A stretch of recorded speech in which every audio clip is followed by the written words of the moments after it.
Thank you, Mr. Speaker.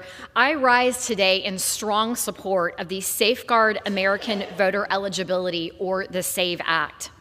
Under President Biden, nearly 5 million illegal aliens were released into the United States. Biden's failure at the southern border has diluted the voting power that is reserved for only American citizens. This crisis is not only a national security concern, but one that can seriously alter the outcome of our elections. Just this past election cycle, both the states of Alabama and Virginia removed thousands of registered voters who were not American citizens. Securing our elections is of paramount importance, and we must ensure that it is easy to vote and hard to cheat. The SAVE Act will strengthen our election administration, improve voter confidence, and ensure that American elections are only for American citizens. Specifically, it amends the National Voter Registration Act to require states obtain proof of citizenship when an individual registers to vote. But let me be clear.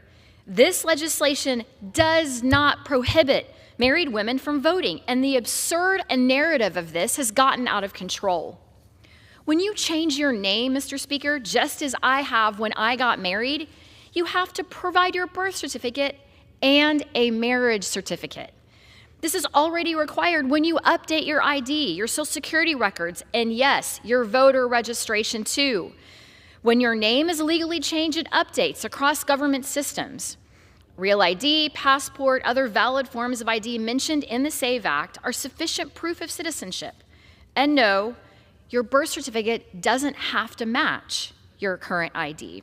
Let me just add this. The claim is that it will disenfranchise married women and others who might have changed their name because the documentation might show two different names. But the SAVE Act itself addresses this point, Mr. Speaker, in the text. Page 14, line 9, directs the states to create a process for addressing this exact issue. I find myself asking, why are the Democrats refusing to take steps to safeguard our elections and protect the votes of every single American citizen?